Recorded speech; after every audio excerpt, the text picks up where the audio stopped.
words on the next technical talk, which is on value addition of plantation crops.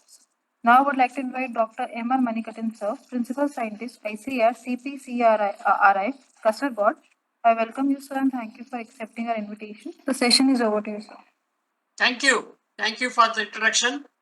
And my dear participants, the topic given to me is a value addition in plantation crops. It is a very vast subject. Plantation crop is very, very vast subject.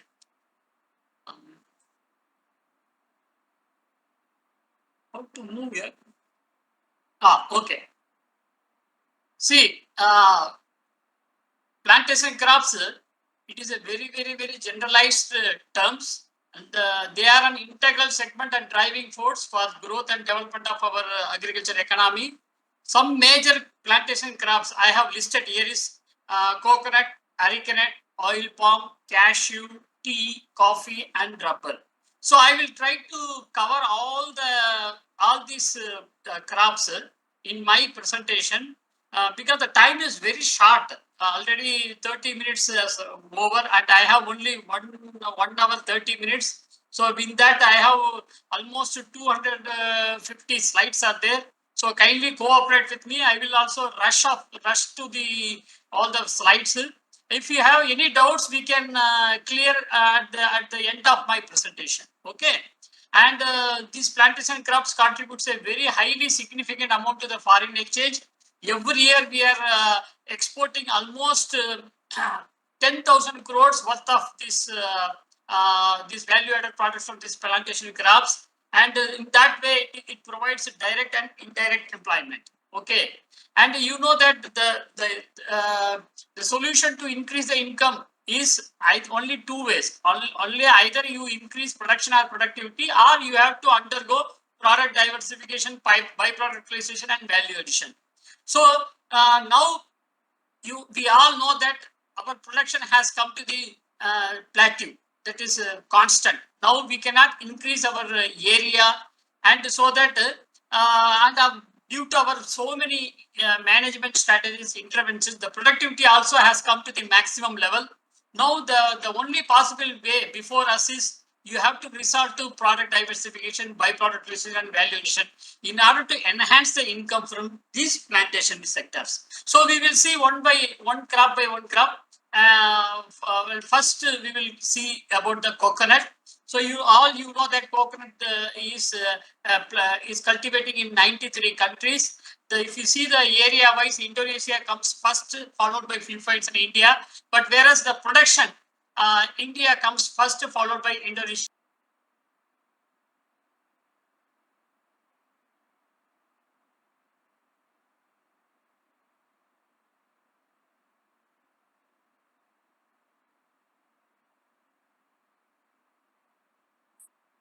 Sir, your voice is not audible.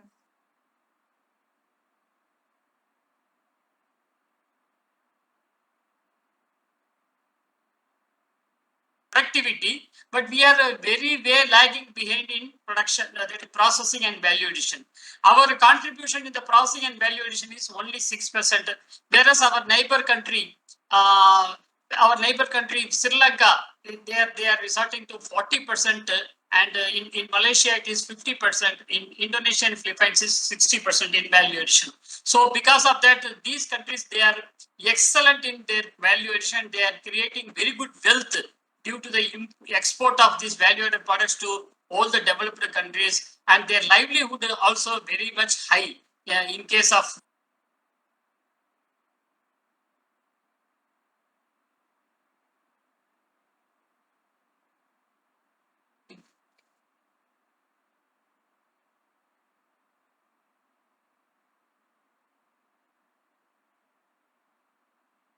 Okay, if you see the economic importance, so as I told you, it gives GDP contribution to almost 10,000 crores rupees, and export earnings almost 2,000 rupees in case of food products we are exporting to the different countries. And if you see some of them, you may not know about this tender coconut or mature different types of coconuts. If we see after the inflorescence development, 6 to 7 months after the inflorescence development, that is called tender coconut, and 11 to 12 is called mature coconut. If you see the production proposition, the total out of the total production, 17% is a tender coconut, on 83% is a mature coconut. If you see the total proportion of the whole coconut, roughly 50% comes as a husk, and 15% as cell, and 25% as a kernel, and 10% as a water. And see the consumption pattern, the current consumption pattern is 40% of our production goes to the culinary and religious purpose, whereas 35% goes for the copra and oil production, 17% as the tender coconut, and only 6% goes for the value addition. Out of this 6%, 1% belongs to virgin coconut oil, 1% belongs to coconut milk, and 4% belongs to desiccated coconut powder, and 2% of our production goes for the seeds. Okay, so this is a chart depicting the complete supply value chain of the coconut, right from the production to the market. So it goes to different from the farmer, R&D institutes, research institutes, universities, and from there they go to the primary, secondary, and tertiary processing, and finally it goes to the market and consumers. Of each and every part of this coconut comes to the useful as a very value added products, and goes for industry and food products, and finally goes to the consumers in different forms, as you seen in the chart. Okay, and this is another one. What are the missing links so far? What is the missing links? Whatever we have developed the technology, there should be the effort to upscale up the technology in order to suit the industry level and for the higher productivity. And we don't have efficient devices for the harvesting, and there is a very highly fluctuating market. So we have to do proper analysis of our market in order to cater to our farming as well as entrepreneurial sectors. Okay, and there is so many optimization trials, marketing. Still, we have to go a long way for the process standardization as well as value addition and byproduct utilization. So this is a very depict pictures of the various value chain of these products. Okay, and this is a general idea about what are the industries, how many industries related to coconut are there. There are almost 12,000 copra processing industries, 3,000 oil mills, 25 virgin coconut oil. Like that, I have given some list of the coconut industries in India. Okay, and there is a list of the coconut kernel based products from the both from young coconut as well as mature coconut. From the young coconut, there you can make coconut jam, puddings, ice cream, and syrup. From the mature coconut, almost 12 types of coconut value-added products are there, like desiccated coconut, milk powder, coconut chips, copra, yogurt, gratings, like that. So many value-added products we are doing. So first we will come to the very basic product of our Indian product of coconut oil. How to make this coconut oil? Just by making the copra, from the copra to coconut oil, that is from the coconut dehusking, and after coconut you have to remove the outer portion of the husk, and you have to split into two. Then you have to go for the drying. So you will make the copra. So then from the drying you have to go to the disintegration, and you have to go for the expelling. Okay, so when you see the copra is the dried kernel of the coconut. So there are the two types of copra, that is ball and cup copra. So that out of 100% copra, 23% goes for the direct edible consumption, and 77% go for the cooking, hair, toiletry, and industrial. So the main unit operations of this copra and oil processing consists of harvesting. Harvesting means selecting 12 to 13 months mature coconut, and it has to be kept under the shade place storage, that is called seasoning. Then you have to remove the outer husk, either by manual and mechanical. Then you have to split into two parts, like by manual and mechanical. Then it has to go for the drying operation. There are the different types of dryers: sun dryer, solar dryer, conventional kiln dryer, indirect hot air dryers are there, mechanical, everywhere. And then you have to remove the shell portion by either by manual and mechanical. And see, this ball copra, generally it is made for the fully matured unsplitted, that is stored for 9 to 12 months on a rice platform. So this much of 12 months you have to wait for to make the ball copra. There are so many research investigations carried out in order to reduce the this processing time. But we got a very partial result only, partial success only. We have identified one particular variety, Laxative micro variety, that is best for the ball copra. And instead of complete whole nut, you can remove some husk, that is partially de-husking you have to do. Then from there you can go for the copra production. So by that way you can reduce 3 to 4 months.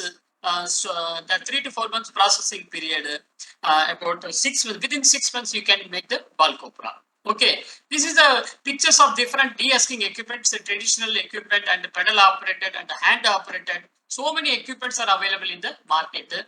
And for splitting also there is a one simple device CPCRA has developed. It is a 500 watts per hour. And second one is partially dried coconut. You can remove the shell by using this coconut deshelling machine. That is the batch. The capacity is 200 watts per batch.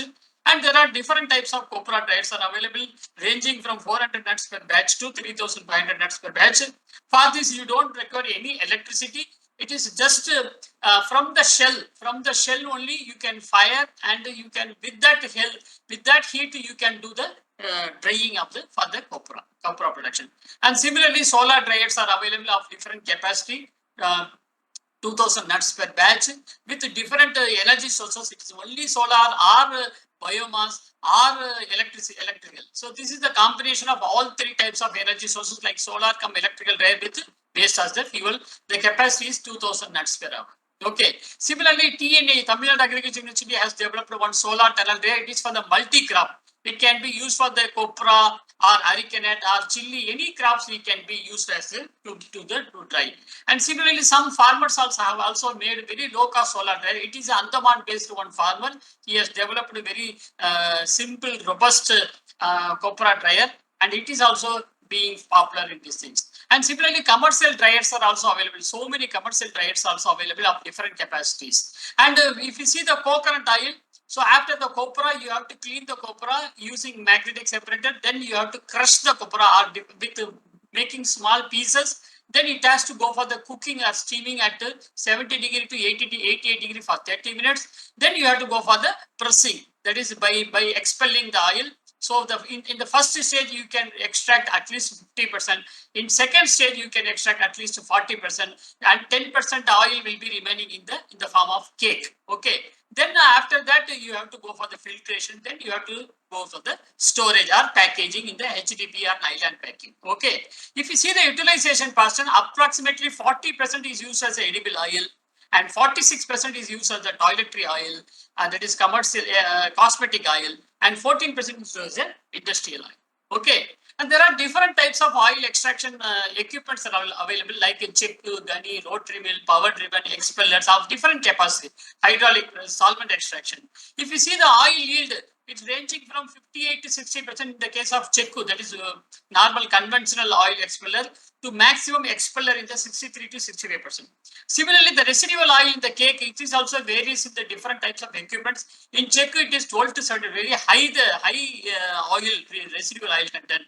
But whereas in solvent, it is very cheap. That is very minimum. That is 0.5 to 1% oil will be remaining in the cake. Okay. Now this is the one typical picture of the oil expeller. It is almost 9-volt oil expeller. The capacity is almost 150 kg per hour. And there are the very simple model oil expeller models are available with a very low cost of total low cost of 1,10,000 rupees. The capacity is 30 kg copra per hour. It consists of one copra cutter, one oil expeller, one filter press, and the cost of oil extraction per kg will be around 1 rupees only. Okay. And you see the various usage of coconut oil. It can be used as a dietary oil, body oil, baby oil, massage oil. With even it is used in nutraceutical, pharmaceutical, shampoo, lotion, and very recently it is used in the biofuel consumption also. Okay. And if you see the list of machinery, there is a list of machineries are available from copra cutter, bucket elevator. It is for the 5-ton copra handling industry, and you will get 3 ton of oil.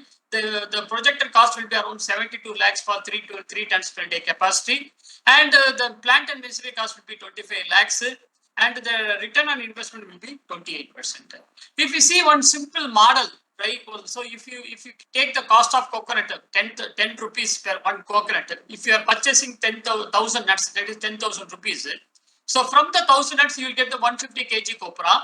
And for the copra making charges, 1 kg copra is 2 rupees. So 150 kg means 300 rupees will come. From the 150 kg, if you go for the oil extraction, the cost of the oil extraction will be 1 rupee. So the total cost of oil drying and oil extraction will be 450 rupees. And the total cost will become 10,450 rupees. From the 1,000 nuts, that is from the 150 kg copra, you will get 97.5 kg of oil, assuming 65% oil content. Okay, 65% oil extraction, recovery. And the total cost of oil, if you sell the oil, 120 rupees. Now, as per the latest market is 180 rupees. Even if you sell 120 rupees, so the total cost will be 10,450 plus total is 11,700 rupees. So the profit will be 11,700 minus 10,450. So 1,250 rupees. For every 1,000 coconuts, you will get 1,250 rupees profit. That is the profit level is 21.88%. And similarly, if you go for the another very recent emerging value-added product, that is virgin coconut oil. So this is made from the coconut milk, fresh from the fresh coconut, not rather than copra. So because of it is fresh and pure coconut, you will get purest and healthiest form of the coconut oil, having rich in the vitamin E, antioxidants, and polyphenols and lauric acids. So this can be used as a functional and cosmetic and pharmaceutical oil. And this ICR CPCRI, we have two processes, hot and cold process, that is fermentation process. And again, the multi-purpose of this virgin coconut oil will play the important role in the oil market in the world, and because of its high antioxidant capacity, and it plays a very prominent role in the world trade of this one. Okay, so what are the machineries required? You need one harvesting. After harvesting, you have to go for the de-husking, de-shelling. Then you have to remove the outer skin tester remover, and you have to do the pulverizing and milk extraction. Then from the milk extraction, you can do from the milk you have to heat the milk. You will get the virgin coconut oil. So in this you will get so many byproducts. One of the byproduct is milk residue flour. Another one is cake flour. So these two also can be used with the to make different value-added products. One of the product is like kurkure like extrudates. Okay, and similarly another one is just you keep the milk in this type of plastic container. After 24 hours, you will get the oil, that is called the cold process or fermentation process virgin coconut oil. And if you see the quality characteristics, so this virgin coconut oil having highest vitamin E, that is tocopherol and polyphenols and antioxidant activity when compared with the commercial coconut oil. And if you see the investment process, it requires almost 12 to 15 lakhs worth of machineries, and the cost of production will be around 420 rupees. Now the present selling price ranges from 800 to 1,200 rupees. So by that way, you will get the net profit percentage of 47.17%. And similarly, you will get so many byproducts like milk residue, VCOK, testa, husk, shell, and bottle. And if you use these byproducts, your cost of production will come down from 420 to 350 rupees, so that your profit will be very high enhanced.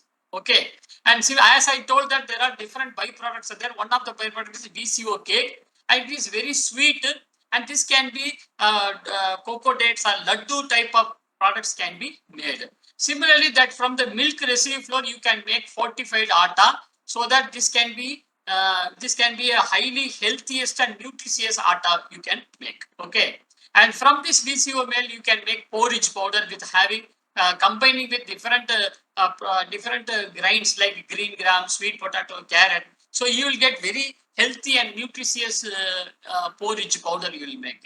Similarly, from this VCO you can make like cod liver oil capsules, like VCO capsules you can make because of its high medicinal importance, medicinal potential.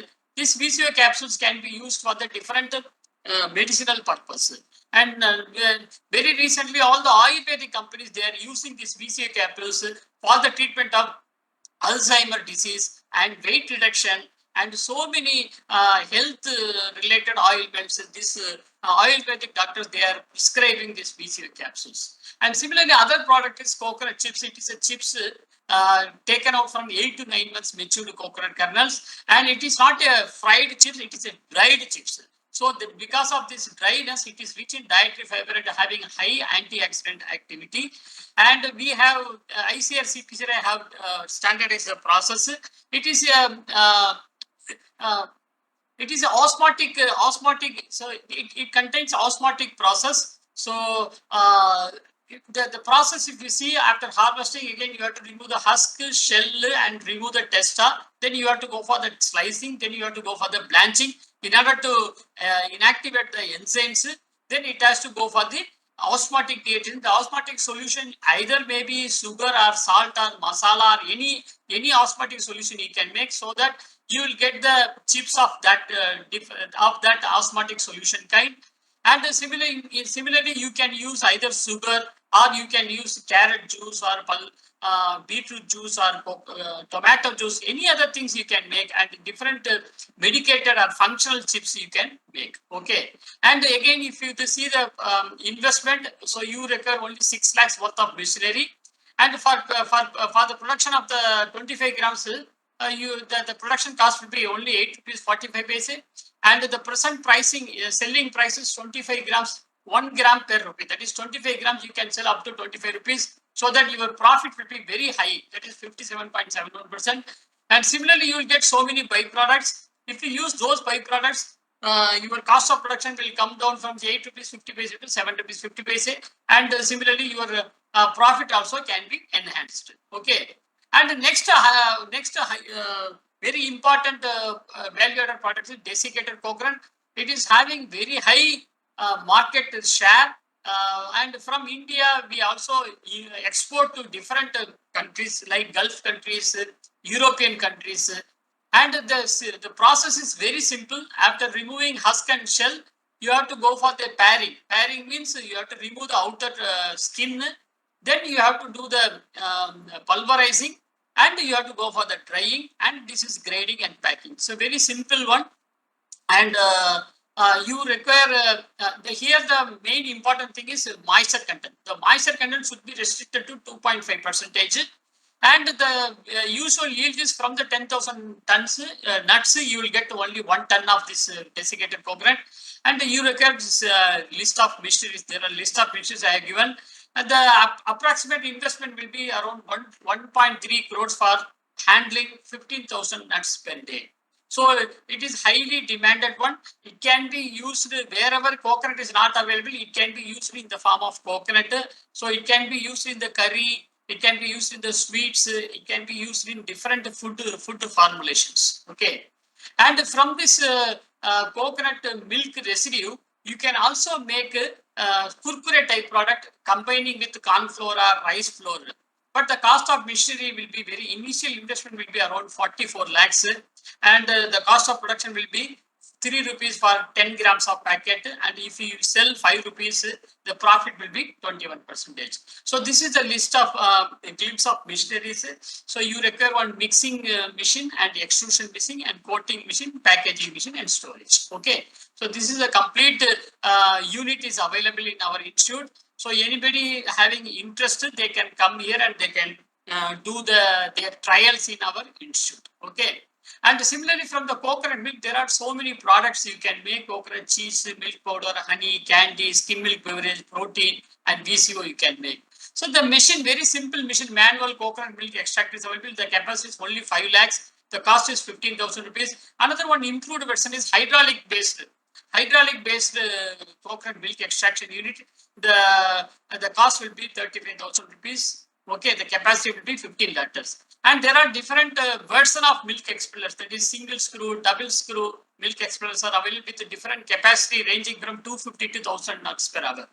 And similarly, from the coconut milk, you can make the ice cream like product, that is called coconut milk based frozen dessert, involving coconut milk, sugar, coconut sugar, tender coconut water, and stabilizers. And if you see the cost of the machinery will be around 18.6 lakhs, the cost of production will be 81 rupees per liter. And even if you sell 150 rupees, the net profit will be 46%. So this is a list of measures you require after the milk production. You have to go for the pasteurization, homogenization, aging vat, freezer, quick freezer, and hardening. So this is a basic machineries are required. And there are so many products are there, coconut milk based products. And there is a one such product is 23% fat and 4% protein coconut cream. It is also market available in the market. So the project report is available at the website of Coconut Development Board. So I have given the very simple brief process as well as yield and machinery cost and project cost. Okay, and similarly flavored coconut. This is also one of the emerging area. It is having very good market demand. So for that you require from the 5,000 coconuts you can make 4,000 liter flavored milk with the plant and machinery cost of 132 lakhs and total project cost of 2.23 crores. Okay. Similarly, from the tender coconut, you will get so many different value-added products are available. One such is very simple one, tender and punch and cutter. In order to use in place of sickle or knife, you can use this very simple ergonomically. This tender and punch and cutter can be used. Can be used for the tender and parlor. And similarly, you can go for the minimal processing of tender coconut water because tender coconut water it cannot be carried everywhere. So instead of that, you can extract water, you can pack, and you can sell it to elsewhere. So for that, one and another one is the whole tender net. If you transport it, the cost will be very high. So you have to remove some certain minimum portion of the tender coconut outer husk. Then you can do some you can dip in the solution and it can be stored at least for 24 days at the refrigerator condition. With that you can market the things. So this is the minimally processed tender coconut. So this is one of the emerging business venture. And some of the manufacturers from the Tamil Nadu, they are exporting to Australia and Gulf countries in this farm, and they are making another one. Another one is snowball tender coconut. It is somewhat slightly matured tender coconut. You can make like the ball. So for that, you have to use the one machinery that is called snowball tender net machine. So there you have to put the one central groove, and with the use of nylon knife, slowly you can extract this ball, and it can be kept in the refrigerator, covering with the polythene bag, and at least for 1 week to 2 weeks you can store, and it can be marketed. Another one is packaging of tender coconut water. So that technology is available in both CFTR and DFRL Mysore. So they are climbing more than 6 months, 6 months to 12 months. And similarly, you can do the either in packing or tin packing or metal packing also you can do. So the shelf life will be varied from 3 to 6 months. Okay. The project report is available in the website of Coconut Development Board. And similarly, from the mature coconut water based beverages technology is also available. In Trivandrum, CSAR NIST, they are having the technology. So they have blended this mature coconut water with the lemon juice, and they have come out with a very good beverage technology. And similarly, you can make coconut vinegar. So this vinegar is very much useful for production of the pickles, salad, and sauce. So it requires for every 1 liter you require 1 gram of yeast and 12% of sugar. And the procedure is available. So the total process period is almost 1 month. So within 1 month, you will get the very good coconut vinegar, and which is highly comparable with the apple cider vinegar. And in recent days, the medicinal importance of vinegar has raised the market demand of this coconut vinegar, and so many manufacturers have started their establishment.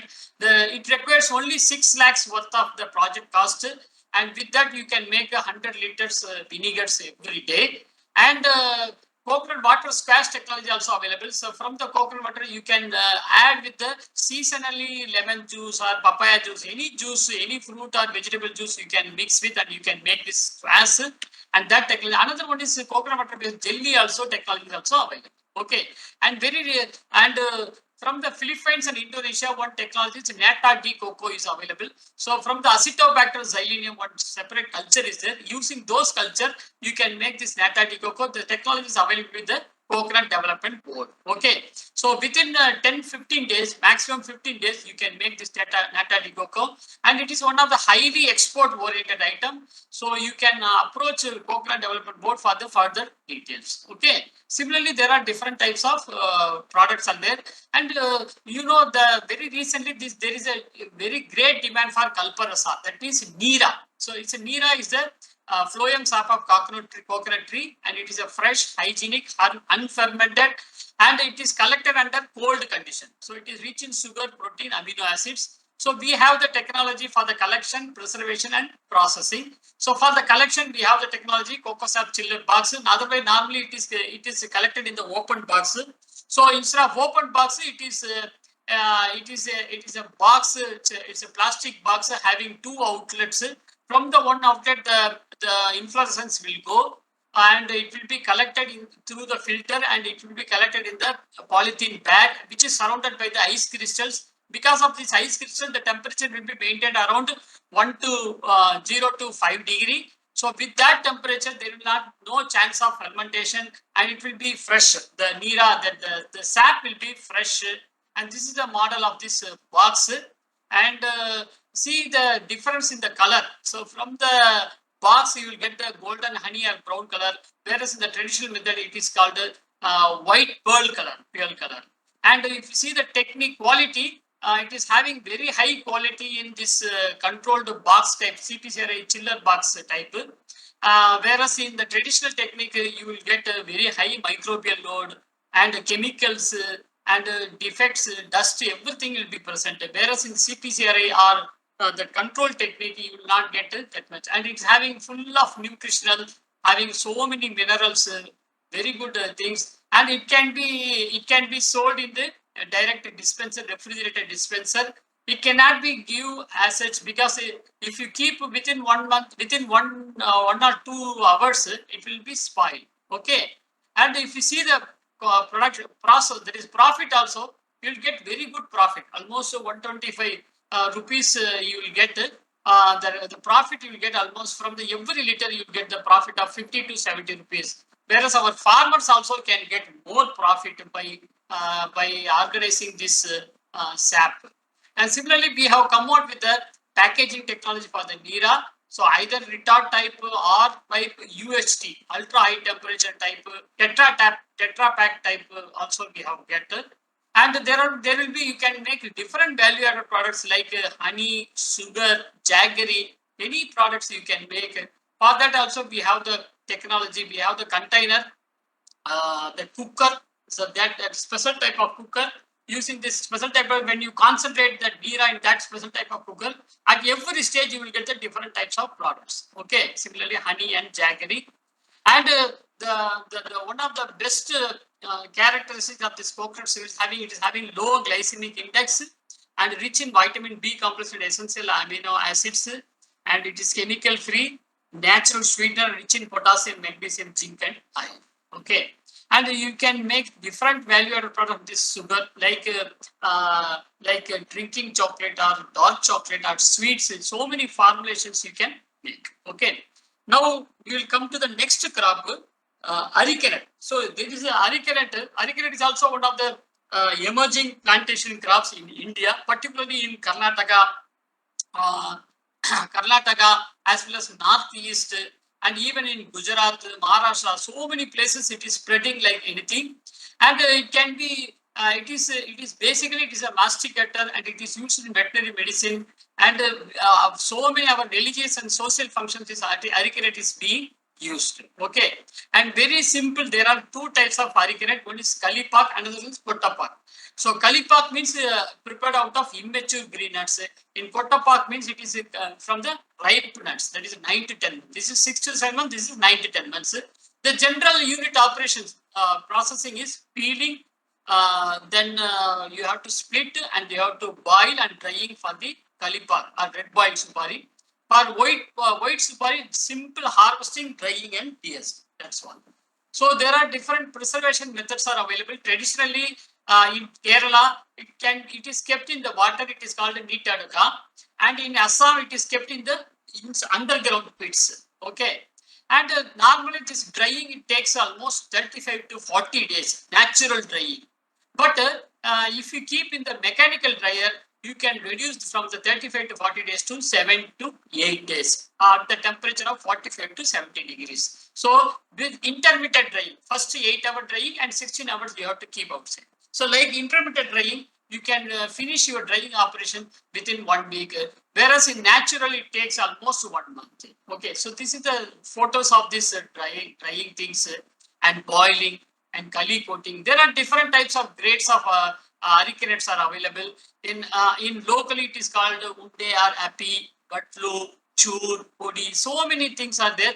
And there is a machineries are available for manually de-esking. Our CPCRI, we have found out one CPCRI areca de-esker one. Another similarly, this for from the Kalipak, that it means tender areca. It is mostly prevalent in Karnataka and Kerala. So here you are putting the one coating of previous boiling, that is called kali or chogaru. This chogaru, from this chogaru is contains more tannin. From this tannin you can make different types of product, leather type products. Similarly, there are scented supari, roasted supari, so many things are available.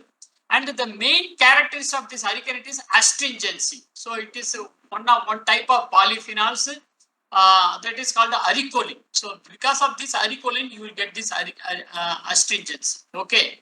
How this color develops in our mouth it's happening. So when you combine this arecanut with betel leaf and slacked leaf, you will get the bright red color. That is the things happening. And there are so many alternative uses of arecanut tannin. So this arecanut tannin can be used as a textile dye or ink. So writing ink, this can be used. Similarly, from the arecanut, you can extract the fat. So that contains 8 to 10% level. And this is equivalent as a coconut oil. Okay. So this arecanut with butter fat and cocoa fat also, it's a good product acceptable and confectionery.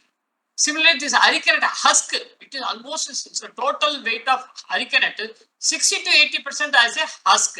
So this is normally it is inferior fuel, but it can be used as the mulch, as well as it can be used in the making different hardboards, plastic and brown wrapping paper. And mushroom cultivation also this husk is used. And different types of plyboards, suitcases, file boards, and teachers can be used.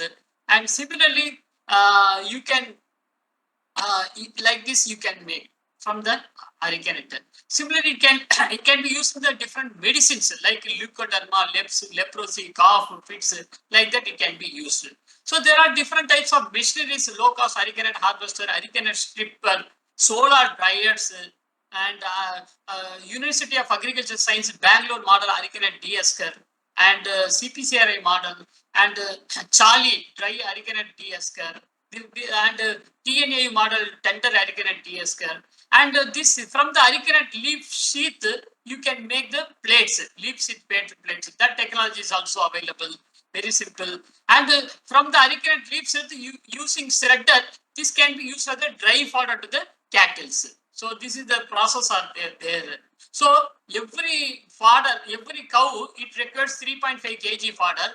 So almost 40% can be replaced with the arecanut leaves in the fodder. You can make it. Okay, this is the how to make this fodder from this arecanut leaf. This is the machinery photos. Similarly, shredder photos are there. And for the infield transport is there.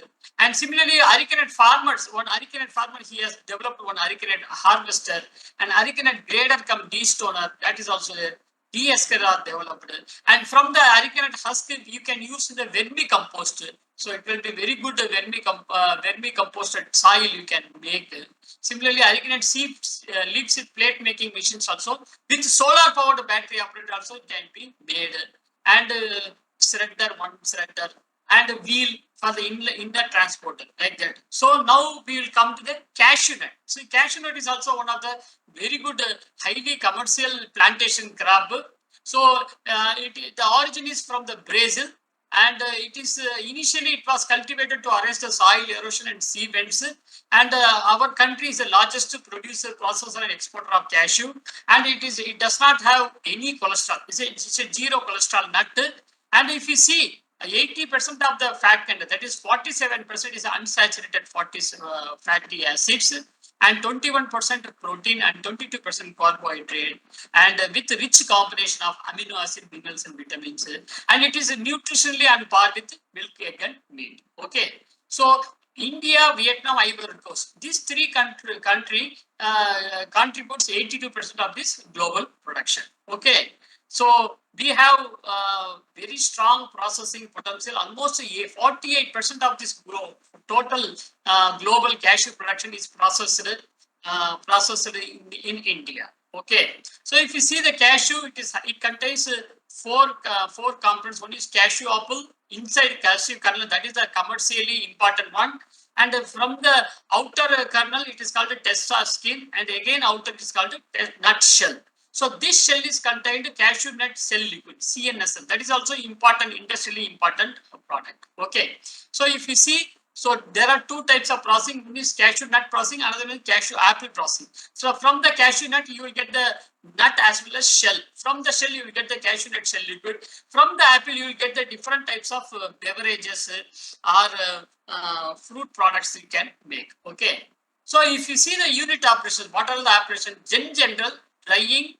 So drying where you have to dry up to the moisture of 8%. Then you have to store. Then you have to grade the different sizes. Then you have to do the pre-conditioning. That means steam boiling or drum roasting or oil bath roasting. Then you have to remove the shell.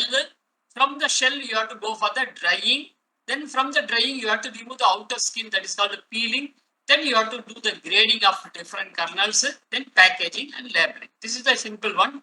So since I don't have the time, so I can very rush to this. So general processing, first to extract the kernel. That is the important things.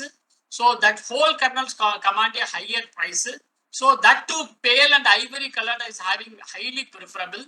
And another one important industrial product is CNSL, that is cashew nut cell liquid. So this is the one of the important industrial product. And this is a general overview. So after cleaning, you have to soak in the water, then you have to go for the roasting, then you have to go for the shelling, then you have to remove the cashew nut shell liquid, expelling, then grading, then drying, then peeling, grading, packaging. This is the one. So for every places, every type of process are available. So this is the process followed at Koilan in Kerala. It's a Kerala type of. So after raw nuts, you have to go for the conditioning, roasting, shelling, drying, peeling, grading, and packing. And this is a Mangalore, Karnataka type. In Karnataka also, after the raw nut conditioning, you have to do the mild roasting, then shelling, then drying, then peeling, grading, again rehumidification and packaging. Okay. So this is in Tamil Nadu model. In Tamil Nadu, you go for the, instead of conditioning, you have to go for the sun drying, then shelling, drying, peeling, grading, and packaging. Okay. So what is conditioning? Conditioning, just you have to first you remove the dust and foreign matter by sending into the rotary screen cleaner. Then you have to wash in the cold water. Then you have to heap in the floor. That is the conditioning. You have to heap on the floor or in the tank for 24 to 72 hours. In between, you have to sprinkle the water. And because of this, your oil recovery will be less. That is, if you don't apply this properly, then your oil recovery will be less and breakage will be more. So you have to do the proper conditioning. So then you can go for the roasting. So here the roasting is just to you heat the total cashew nut. You have to heat in the opening pan, roasting pan. So here what is happening here, the CNSL, that is cashew nut cell liquid, in the open pan, it is mixed. It is not excluded things. But in drum roasting, you can remove the CNSL just in the drum. You have to put in the drum, and this drum will be heating. So during the rotation, nut pass through the cylinder and out of the opposite end. So the total process will take only 3 to 5 minutes. Okay.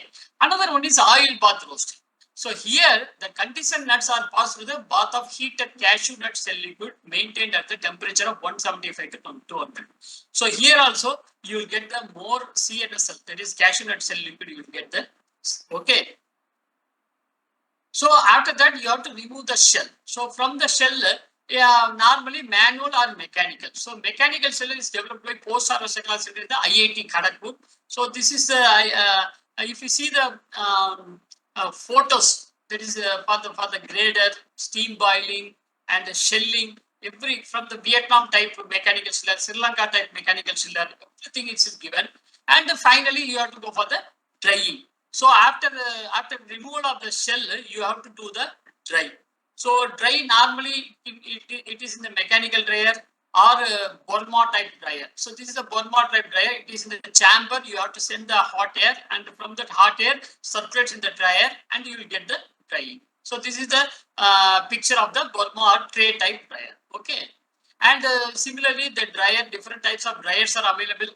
Then after dryer, you have to remove the outer skin by either by manual or mechanical peeling. Okay. So this is a very delicate operation. If you do more pressure, then there will be the breakage of the kernel. So you have to do the delicately to remove the outer skin of the cashew. Okay. And after that you have to go for the grading. So the grading are different as per the different standards. One is American standards, another one is Cashew Export CEPCA, Cashew Export Promotion Council of India. So there are different types of grades are there, 11 to 12, 24 grades are there. So this is a grade like two types, white holes and white pieces. So holes means W180 means between 120 to 180 kernels per pound, like that W180, W210, 240. So when the number is less means it will be fetching more price. So when the number is more means they're fetching less price. Similarly, the pieces also you will get the lower prices. Okay. And before packing, you have to, because the moisture content will be around 3%. With that moisture content, if you pack, then there will be the chance of breakage. So in order to avoid the breakage, you have to again do the humidification, pre-humidification up to 5%. So there you have to sprinkle the kernel with slight water spray, so that the temperature, the moisture content will increase to 5%. Then it will be very good for the packing. Then there will not be any damage during the packing or transportation. This is the one. Okay. And so then after that you have to packing. So there are packing in different types of containers, either in metal containers or polymer containers, either with the gas or without gas, either with carbon dioxide gas or with the nitrogen gas. Anything you can do. Okay.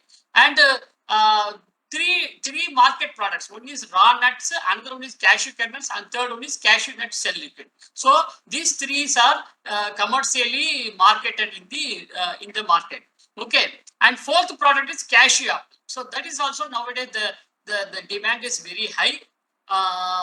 When you see the grading and packaging, there are different types of packaging machines are there: sorter or gradle, vacuum packaging, poly packaging, vitra packaging, tin container, everything is available. So this is the pictures of various cashew kernels, W240, 320, so many kernels with the pieces also there, whole kernels and pieces also there.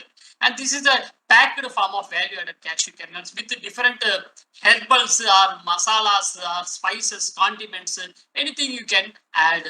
And next product is cashew nut cell liquid. So this is also very one of the important product. It is having industrial applications. So if you see, it contains one compound called anacardium. It contains 90% anacardic and 10% cardal acids. So this is a very good natural resins, highly heat resistant, and it is used in mostly vehicle braking system and paint manufacturers. And it is main markets are US, European, and Japan and Republic of Korea. Okay. And what is cashew apple? See, cashew apple, if you see the recover, normally it is 8 to 10 times heavier than the raw cashew nut. So if you get 1 kg raw cashew nut, 8 to 10 kg of cashew apple. So, but it is not mainly utilized. What is the reason? Because of its bitter taste, astringency, and very highly perishable, and it is seasonal, and its consumer preference is always somewhat low. So how to use First, you see the nutritive value. It is having very great content of iron, minerals, vitamin C, and vitamin A. So, because of this, it can be used in different medicinal applications like dysentery, diarrhea, energy supply, sore throat, so many nutraceutical compounds and agriculture uses. It can be used as animal feed, biopesticide, biofuel, biogas also. So it can be used in different as a food. It's a juice-based beverages and pulp-based and bar. So many things it can be used. Feed, it can be used as food, feed, and fuel also. Okay, and from the cashew apple you can make wine. That is called fenny. So that process also there. So after juice extraction, you have to add the sulfites and you have to do the inoculate with the cultures. Then after culture, you have to go for the distillation. Then you have to strengthen the 60%. Then you have to go for the aging for several months. Then before utilization, you have to dilute it to 40 times. So this is the things. Okay. So next product is oil palm. So this oil palm among the oil crops, oilseed crops, this is the highest yield one. That is 4 to 5 tons of oil you will get per hectare. The total technology package is available from CSIR, National Institute of Interdisciplinary Science and Technology, Trivandrum. Okay. So this is the photos of the oil palms. See, if you see oil palm, it is a bunch of the fresh fruit bunch. If it is called FFB, fresh fruit bunches. And from the each tree, you will get so many fresh fruit bunches. If you see the fresh fruit bunches, each bunch is having so many fruits, oil palm fruits. If you see the each fruits, you will get like this. This is the structure of the oil palm fruit. See, if you see the outer is called mesocarp, husk. Then inner is shell. Then from the inner is called kernel. It is almost looks like a coconut. But the main commercial important utilization is outer mesocarp husk. From the outer mesocarp husk only you can extract the maximum oil. And from the palm kernel also you will get the oil. But the recovery will be very highest in the mesocarp. So there are the mesocarp is the husk. From the mesocarp you will get the high oil content. And endocarp is called the shell. That is having no use. And inside is called a kernel. It is having little oil but high quality. This palm kernel is almost equivalent to coconut oil. It is having the fatty acid is almost similar to the coconut oil. Okay. So what are the steps? How to extract the oil? First, you have to undergo the sterilization. Then you have to go the threshing. Then you have to go for the digestion. Then oil extraction, filtration, purification. This is the basic steps.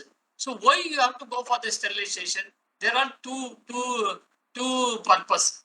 One is to soften the fruit and to kill the bacteria, to inactivate some enzyme, lipase enzymes.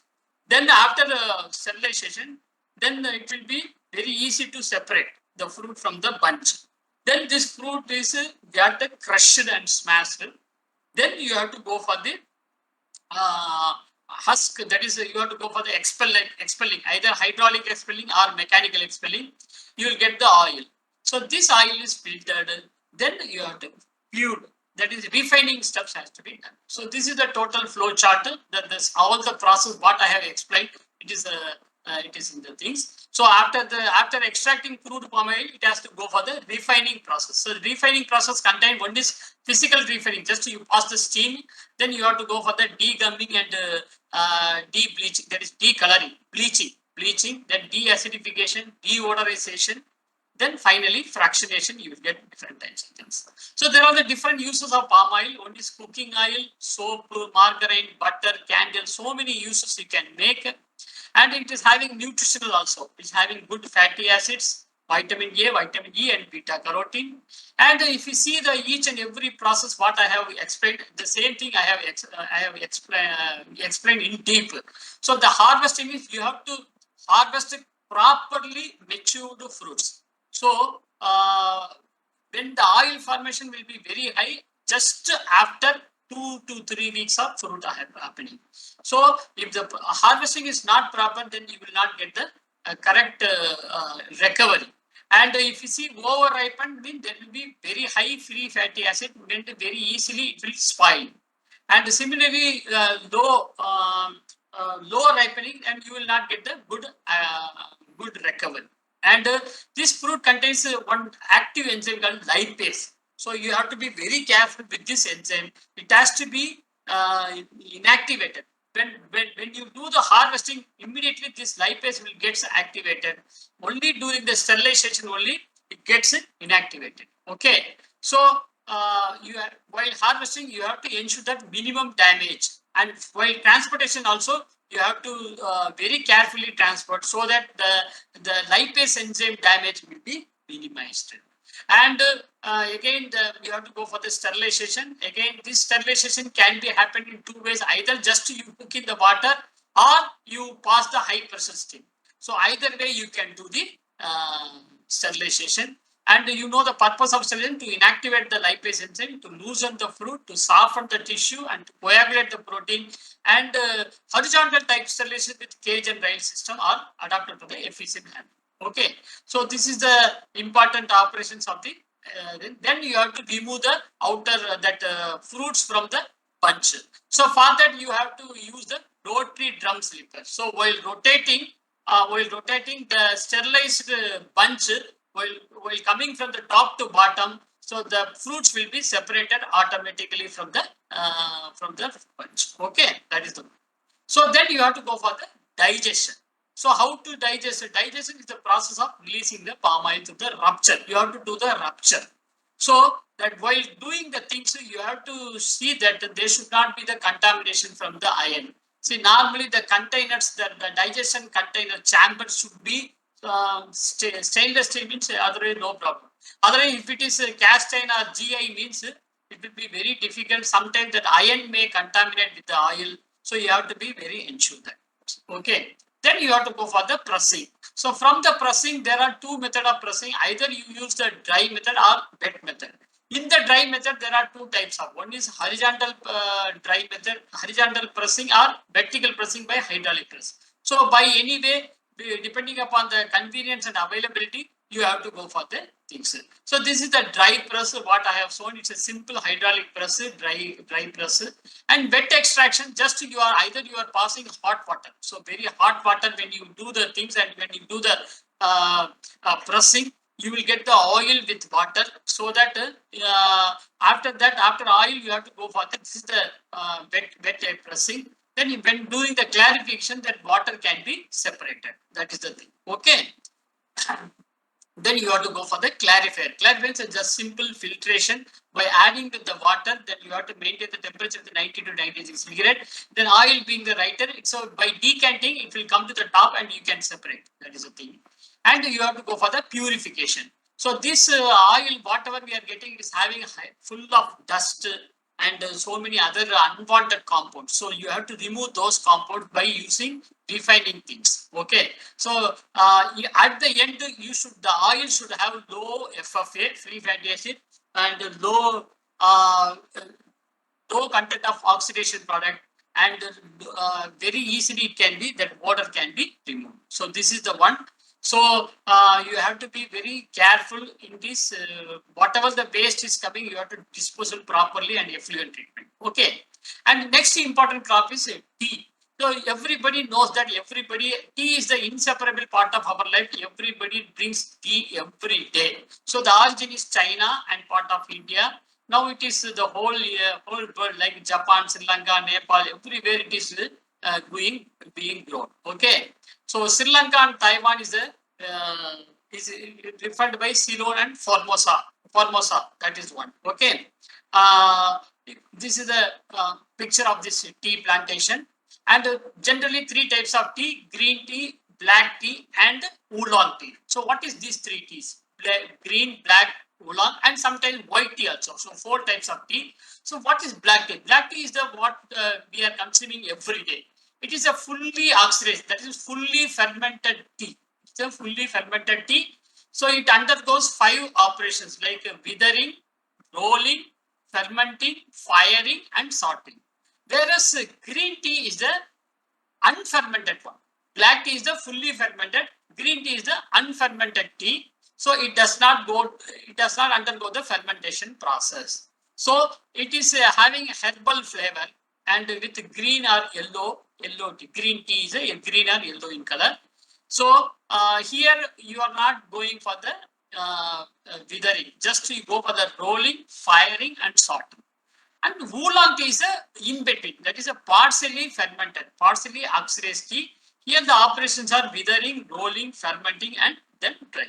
Okay, so here you are doing the oxidation or fermentation predetermined time, just one particular time only based on the master skill and knowledge.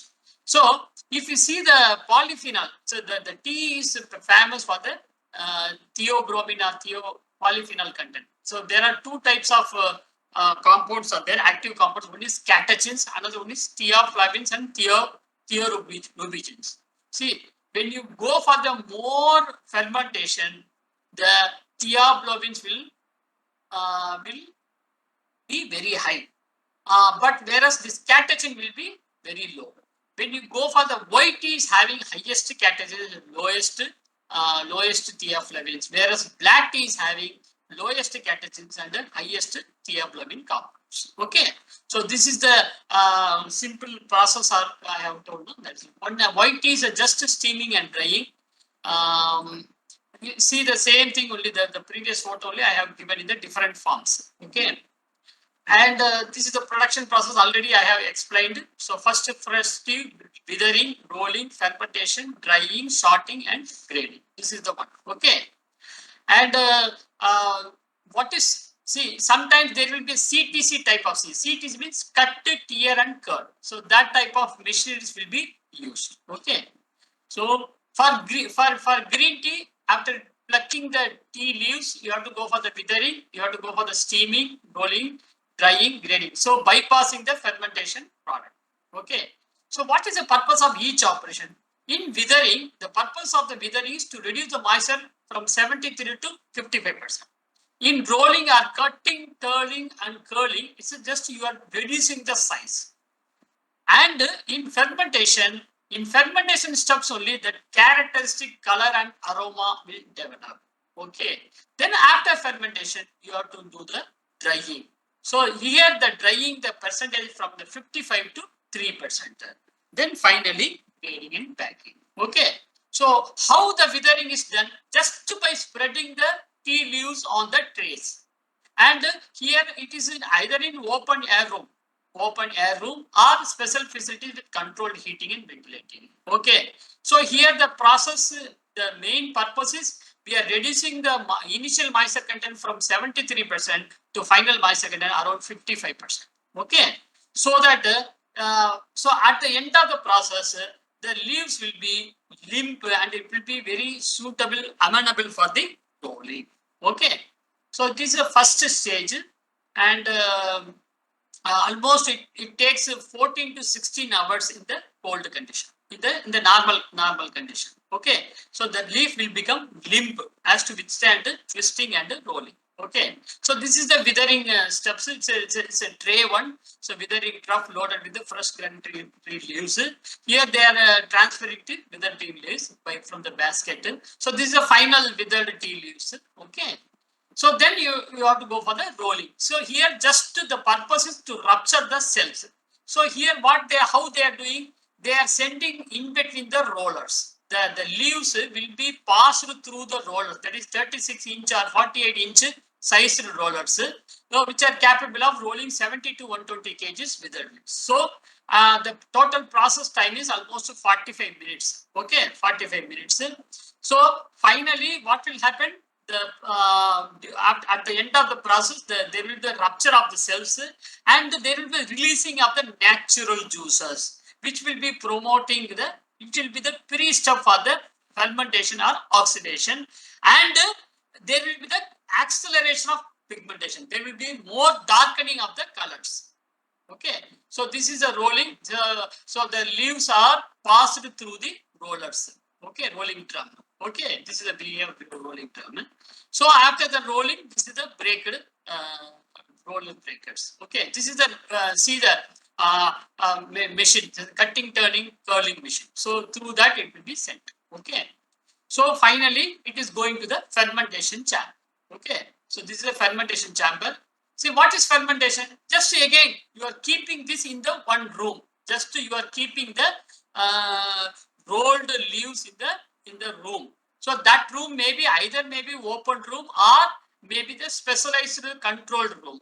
So the total temperature, the total operation will be either from 1 hour to many hours, depending upon the climate or weather condition. It can be skilled. Okay, here for green tea, this process will not be occurred. Here the main thing is oxidation is happened. So oxidation is happened, and you have to judge properly about the timing and the conditions and air circulations of the fermentation. So this is the simple. They are keeping the rolled leaves are spread for the natural fermentation. Okay, orthodox one. Or this is the fermentation drum. So this is a one more special drum. So normally it takes 2 to 4 hours. It is a very sensitive thing. In this stage only flavonoids combined with the oxygen in the air develop the unique flavor or unique aroma. Typical aroma is developing. So you have to be very careful. And black tea always undergoes full fermentation. Oolongs are semi-fermented and green teas are not. Okay. Then you have to go for the humidifiers. So you have to go for the humidifiers after the fermentation. During the fermentation, you have to do the humidifiers also. In order to achieve the conditions. Okay, so this is the fermentations. Okay, then finally after fermentation, you have to go for the drying. So drying means it is a simple. So it is a simple drying means it's a firing. So firing at the temperature of 190 to 210 Fahrenheit for the 20 to 30 minutes. 20 to 30 minutes.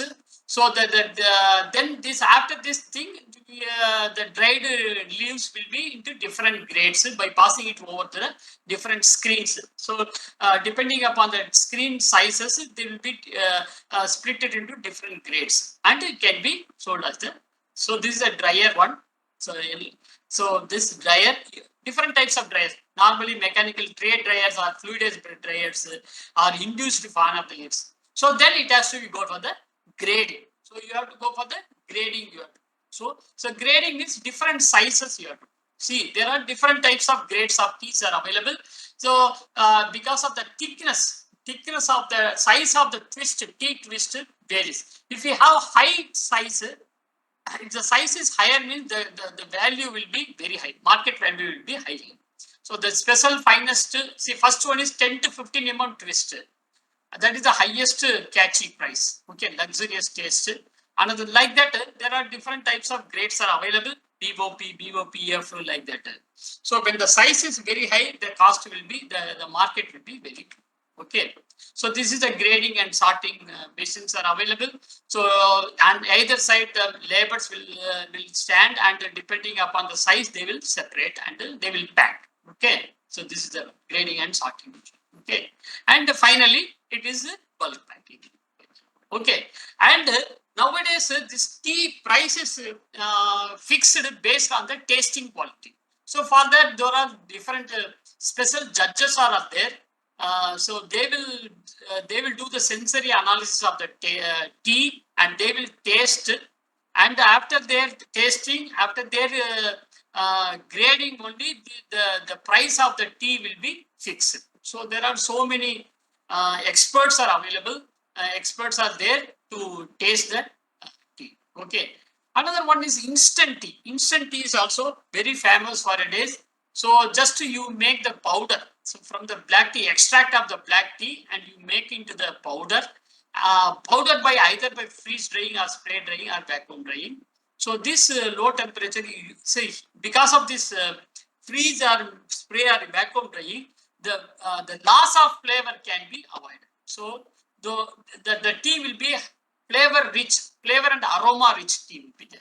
Similarly, herbal tea. So different types of herbals, bark roots, fruits, leaves can be mixed and can be served to the customers. And some herbal teas are naturally caffeine free. And similarly, iced tea also. So there are different types of teas are available. So this is about the tea processing, and scented tea also available. And now we will go for the final product is called rubber, harvesting and processing of the rubber. So this is also one of the major plantation crop available in India. Okay, so this is a picture of the rubber tree. So from the rubber bark, you will extract the milk that is called rubber latex. That is called rubber tax. So the process is known as tapping. So harvesting, the process is known as the harvesting rubber is known as the tapping.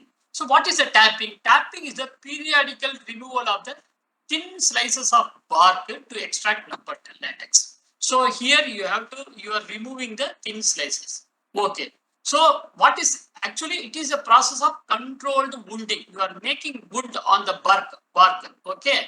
So this there will be the vessel will be there. So for that you are disturbing the vessels, latex vessels in the inner side. So when you disturb that vessels, the milk will be extract from that lead and it will be collected as a latex. Okay.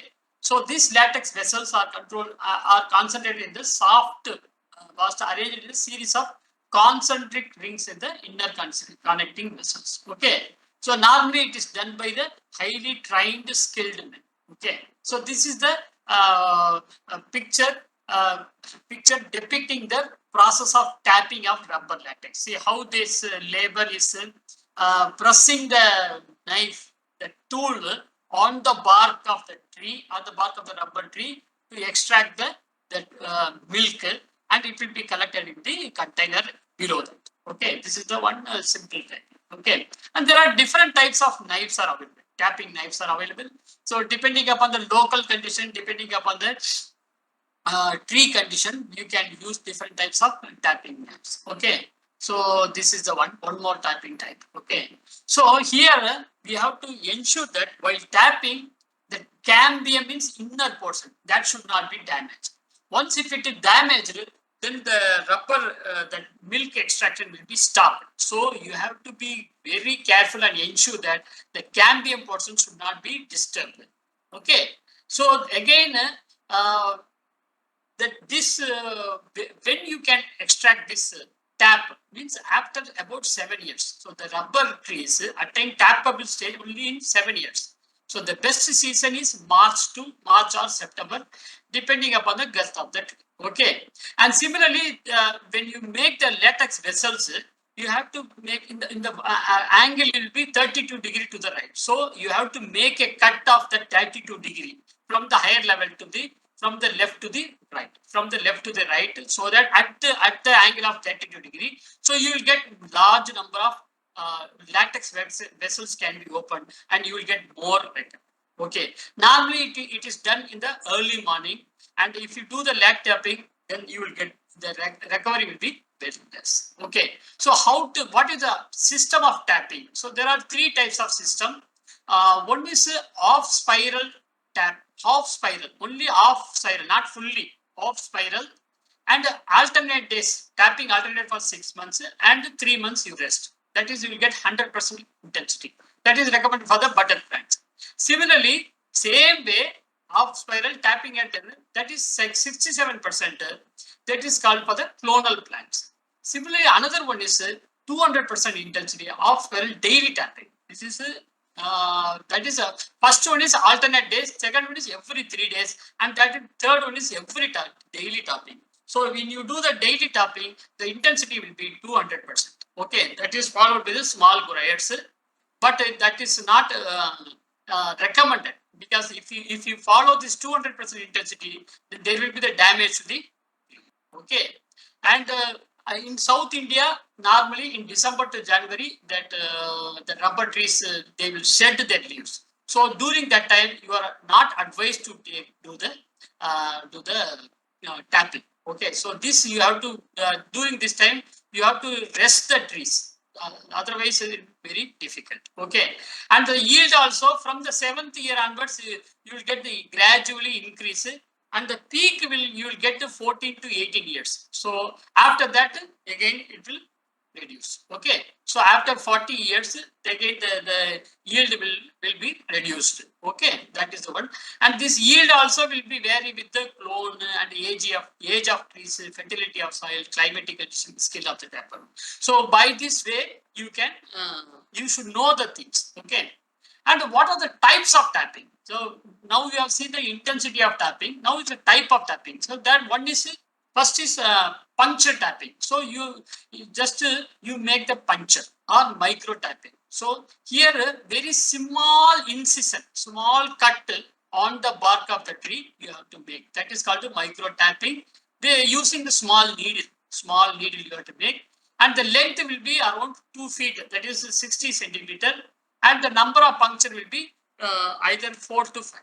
Okay, so this is the picture of the puncture tapping. So from this, so this is the one type of tapping you can do. And the another one is slaughter tapping. So this is a very harsh type of tapping. So normally this slaughter tapping is done for the very old trees. And before felling of the old trees, this operation is called slaughter tapping. And this is not recommended for the regular trees. It is only for the recommended for the old trees. Okay. So because of this, you can get as much as latex, as much as extra latex possible from the available tapping. Okay. So this is the slaughter topping. So you have to extract more so that you will get more yield. Okay, and you always you have to put the rain guard. So how to do the rain guarding? You have to by fixing the polythene rain guard to the trunk of the tree above the tapping, so that it will be protected during the rainy season. And similarly, you have to apply growth regulators like 2,4-dichlorophenoxyacetic acid and 2,4,5-trichlorophenoxyacetic acid along with vegetable oils on the broad band round the trunk under the tapping. Okay, so here you have to do the some growth regulator so that you will get more yield. Okay, so this is the picture for the rain guarding, and you see the composition of the rubber latex. Generally, the total out of this 30 to 40% contains rubber, and 2 to 2.5% is contains protein, and 55 to 60% is the moisture, it is water, and 1 to 1.5% is sugar, and 1 to 2% is resin. So this is the general composition of the latex. Okay, and while tapping, you have to use these coagulants. Otherwise, it will become very highly viscous. It cannot be transferred, cannot be transported. So you have to use either one of these anticoagulants like ammonia or sodium sulfate or formalin. In general, 0.7% ammonia is the popular latex preservative. Okay. So if you see the yield of rubber in South India, the yield will be around 375 kg per hectare. That is based on the seedlings type. Whereas in budding plantation, you will get 900 to 1000 kg per hectare of rubber latex. Okay. And how to process the rubber? So the latex, after that latex you are coming, and it has to be transferred into the container. Generally from the coconut shell cup to the clean buckets 2 to 3 hours after tapping. Okay, every 2 to 3 hours after tapping, you have to transfer into the buckets. Okay, then it has to be dried up. So on the tapping panel. Okay, so after the tapping panel, some scraps also you will get in and around the tree. That also you have to take into the things. Okay, so next one is when dried up, it is collected once in a month. So normally 10 to 20% of the total crop constitute the 3 days, cell crop and edge scrap. Okay. So there are three types of marketed rubber. One is preserved latex concentrates. Another one is dried sheet rubber. And third one is dry creep rubber. So these three basic types of rubbers are being marketed. Okay. Are being traded in the market. So what is preserved latex concentrate? The latex is collected. The latex is collected in the storage tank. Okay. So from this, it is brought to the centrifuge machine. So where in the centrifuge, the liquid will be separately removed. Liquid will be separately removed. Okay. So the upper layer and the concentrated latex is collected and brought to the bulking tank and mixed with the chemicals. So this is called preserved latex concentrate. Okay. Then the top layer skim latex again has to be passed to the another tank. Then here you are adding sulfuric acid, and this is called skim cream, but it is having very pure quality, very poor quality. Okay, and second one is dried sheet rubber. So these anticoagulants. So these anticoagulants you are adding to the latex. So after latex, then it has to be then it has to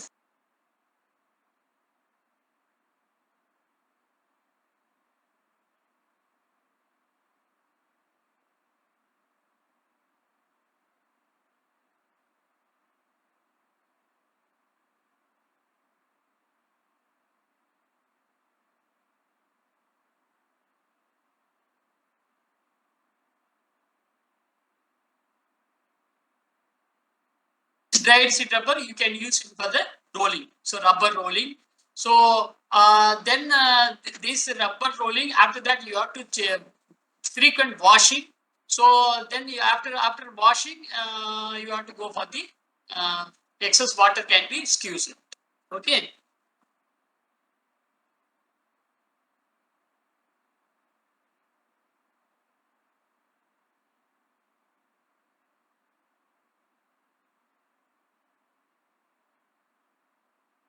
Okay.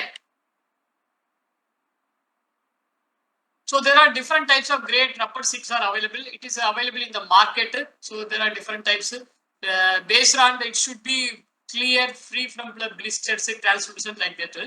And third one is dry creep rubber. So preserved latex concentrate and dry sheet rubber and dry creep rubber. The dry creep rubber is from the skim latex. The top portion skim will be there. From the skim latex, you are getting different types of dry creep rubbers. And these are all the low quality ones, the dry creep rubbers. And if you see their applications from the latex concentrates, you can make you can make a high ammonia latex and low ammonia latex. And second one is pale creep. So if you see the application, primary application, it can be used in the contraceptives, surgical application, rubber threads, balloons, so many applications you can make. Similarly, for the pale creep, it can be used for the medical sunrise, footwear, cements, adhesives. And the second one is technically specified rubber, that is called TSR. So this is mainly used for the tires and engineering components, extruded and calendar products. Okay, and it can be used in the conveyor belt, inner tubes. There are different types of technically specified rubber. They have different applications. Mainly, it is used in the automobiles, engineering component, retreading component, footwears, waterproofing materials, hoses, tubes. So many applications. This type of rubber is having so many applications. So it is one of the commonly available rubber in the market for having so many primary applications. Okay. Another one is ribbed smoked. This is the basic rubber, ribbed smoked sheet rubber. This is also used in the industrial sector, but not like the technically specified rubbers. Okay. So I hope I have covered almost 6 crops like coconut, arecanut, cashew, oil palm, tea, and rubber. I think I have covered with a very short time. I hope that you might get some idea, overall idea about this plantation crops or their value additions. If you have any doubts, you can ask.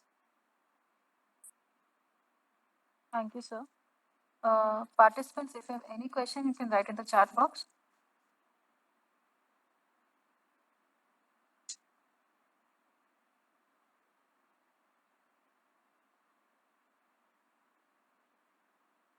Participants, if you have any doubt, you can write in a chat box or raise your hand.